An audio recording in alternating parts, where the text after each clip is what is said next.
Salut à toi, on se retrouve pour ce 13e tuto sur Sorare-Base. Sorare-Base, c'est un site indépendant de Sorare, mais qui te permet de récolter pas mal de données qui sont assez diverses. Ça va du SO5 Stat, bien sûr, au ROI T-Card, jusqu'au onboarding, tout simplement, de nouveaux managers. On va essayer de regarder rapidement cet outil pour que tu puisses découvrir quelques fonctionnalités et les utiliser si, bien sûr, tu les trouves utiles. C'est parti. Pour te connecter à Sorare-Base, déjà, c'est assez simple. Tu vas sur Sorare-Base et tu rentres tes identifiants Sorare. Ça va te demander une autorisation d'accéder à ton compte Sorare. Tu autorises et là, tu vas du coup arriver directement sur Sorare-Base avec les infos de ta galerie. Ça va te donner tout simplement le montant de ta galerie en ETH. Alors oui, tout est en ETH. Ensuite, l'évolution de ta galerie depuis le début. Alors moi, vous le savez, effectivement, il y a un gros creux, comme je l'avais annoncé dans ma présentation, dû aussi tout simplement à l'évolution du marché, je suis rentré au mauvais moment, etc. En tout cas, pas d'excuses, mais tu retrouves toutes ces infos-là avec le TH estimé que tu as déposé. Alors, ça dépend de la variance aussi, hein, quand tu as acheté de l'ETH et à quel prix il était. Ce que tu as dans ton wallet, là ça prend les deux, hein. C'est le cumul de ton ETH wallet et de ton cash wallet, ton dernier investissement et le nombre total de tes cartes. Ce qui est intéressant aussi, c'est que tu vois l'évolution de ta galerie. Tu peux sélectionner la période qui t'intéresse et là, tu vois tout simplement comment ta galerie évolue en un coup d'œil.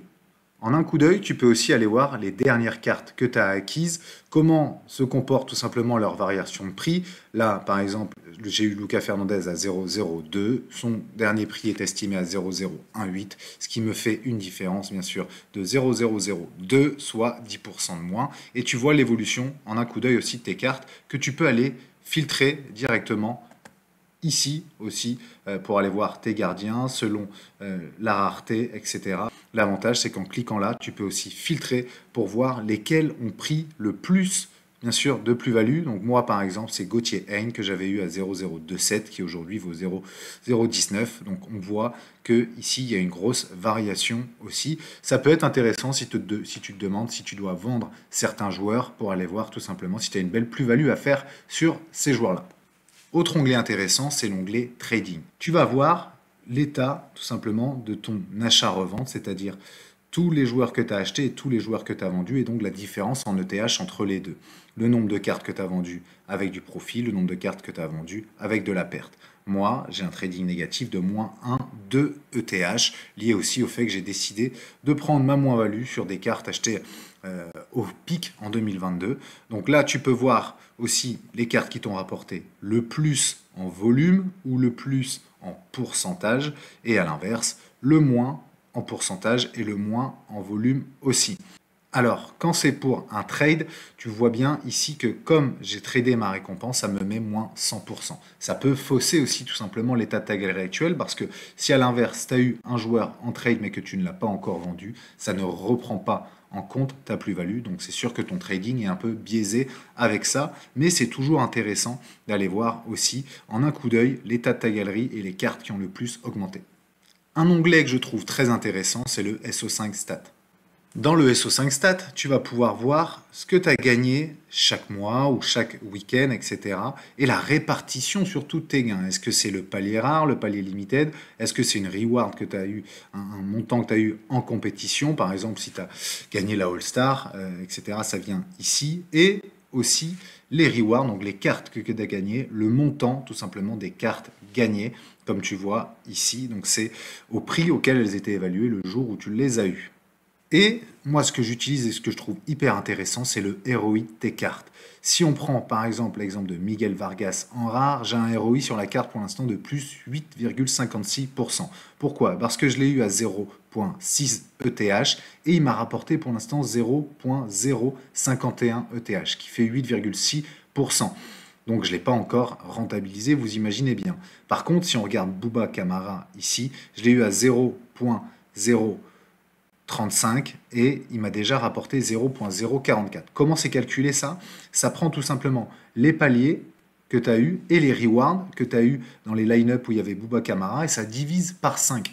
Pourquoi? Parce que tu alignes 5 joueurs. Donc ça te prend réellement ce que tu as rapporté Bouba Camara sur ces Game Week. Tu peux ainsi filtrer pour savoir les cartes qui t'ont rapporter le plus en retour sur investissement. Moi, ici, il y en a que j'ai déjà vendu. C'est Bouba Camara aujourd'hui que j'ai déjà rentabilisé. Diego Pampin aussi que j'ai déjà rentabilisé, etc.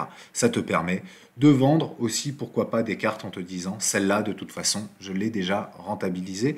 Donc, en analyse galerie, c'est plutôt sympa comme outil pour avoir en un coup d'œil, tout simplement, les cartes qui t'ont soit fait gagner le plus, comme on voit ici, soit tout simplement que tu as déjà rentabilisé parce que c'est rapporté à leur prix d'achat. Autre onglet intéressant, c'est le SO5 Stat Compétition que tu retrouves ici et ici. Ça te permet de voir aussi tout simplement en quelle rareté tu gagnes le plus et surtout de voir l'évolution aussi et un petit graphique de là où tu t'es bien comporté et comment tu te comportes ces derniers temps avec les différents gains par rareté. Mais surtout, par compétition. C'est là où tu vois aussi dans quelle compétition tu performes le plus. Nous, on voit que c'est la U23, puis bien sûr la rare 240 avec les paliers, la rare All-Star, etc.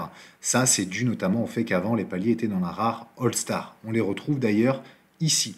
18 paliers gagnés à l'époque en rare All-Star, 12 en cap 240. Ça, c'est le nombre de rewards. Et donc, comme je te disais, ce qui est calculé en montant, c'est tout simplement combien valaient les rewards quand je les ai gagnés.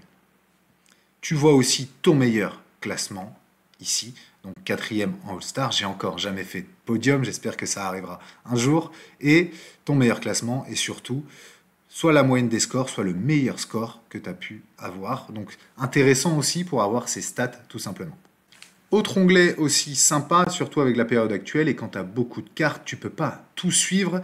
Par exemple, en fin de mercato, moi j'ai découvert que j'avais des joueurs qui avaient été transférés. Donc tu vas ici dans l'onglet mercato, et donc là, tu trouves tout simplement tous tes joueurs qui ont changé de club. Par exemple, ici, Olivier Deman qui est passé de Bruges au Werder, etc. Donc ça te permet, en un coup d'œil, d'avoir aussi un état des lieux de ta galerie et surtout des transferts qui ont pu se faire sur tes cartes. Tu as aussi plusieurs outils sur Sorare Base, mais je vais passer très très vite dessus, étant donné que Sorare Data est plutôt abouti sur le sujet. Donc tu as le SO5 Simulator, SO5 Creator également, si tu veux créer une équipe avec un certain montant de TH. Tout simplement un Trade Builder aussi, comme sur Sorare Data, un comparateur de joueurs, et puis un onglet pour scouter, mais ça je te conseille vivement d'aller plutôt sur Sorare Data qui est un peu plus user-friendly déjà et puis également plus abouti sur ces outils-là. Et enfin, pour conclure, intéressant, tu as un onglet également New Player, donc tu peux aller voir les nouveaux joueurs qui sont sur le jeu et dont les cartes viennent d'arriver, également ceux qui ont évolué de position. Donc là, tu vois toutes les cartes qui, au 1er septembre, ont changé. Par exemple, Finn Porat, qui était attaquant, et a une carte maintenant au milieu. Ça peut peut-être intéresser parfois. Mais ce qui est le plus intéressant à suivre d'un point de vue, j'ai envie de dire, culture générale de Sorare, c'est l'onglet Statistiques Manager, où là, tu peux voir tout simplement le nombre de nouveaux managers qui ont acheté une première carte, en mettant aussi un investissement sur le jeu, et également le nombre de managers qui ont vendu leur dernière carte, donc qui se sont retirés de Sorare. Donc ça te permet de voir comment se porte aussi l'onboarding de nouveaux managers.